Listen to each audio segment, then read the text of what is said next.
সোনার উপর দামে তো বড় ধস দেখা যাচ্ছে এই মুহূর্তে। আর রুপোর দামের যেটা ডলার টার্মে আমার একটা আমাদের ভিডিওতে টার্গেট আপলোড করা ছিল $115।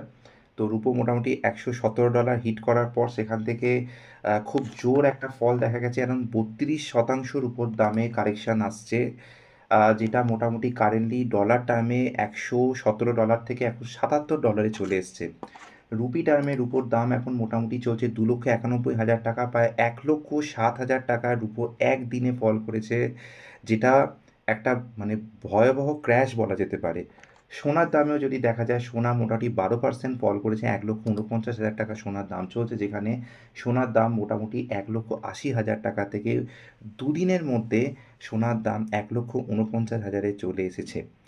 এবার বিষয়টা হচ্ছে, যে পরিমাণ সোনার উপর দামের একটা ব্যাপক পরিমাণে হাইপ ক্রিয়েট হয়েছিল, তার জন্য অত্যধিক দাম বেড়ে যাওয়ার জন্যই যেটা বোঝা যাচ্ছে যে দামের একটা এত বড় পতন।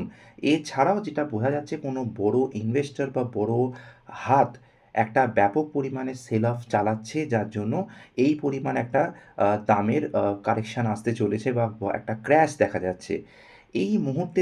মানে যদি বলা যেতে পারে কি করা উচিত, সেক্ষেত্রে সাধারণত আপাতত অপেক্ষা করাই যুক্তিসম্মত, যে কত দূর এই ক্র্যাশটা হয় সেটাকে দেখার।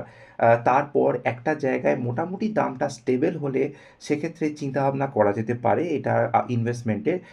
লেভেল ওয়াইজ আমি আপাতত কিছু এখন দিচ্ছি না, কারণ কত দূর কী হয় সেটা দেখার বা এর পিছনে কী কারণ সেটা আরও যতক্ষণ না মানে রিভিল হচ্ছে, ততক্ষণ আমরা এই বিষয়ে কোনো লেভেল দেওয়াটা সঠিক হবে না।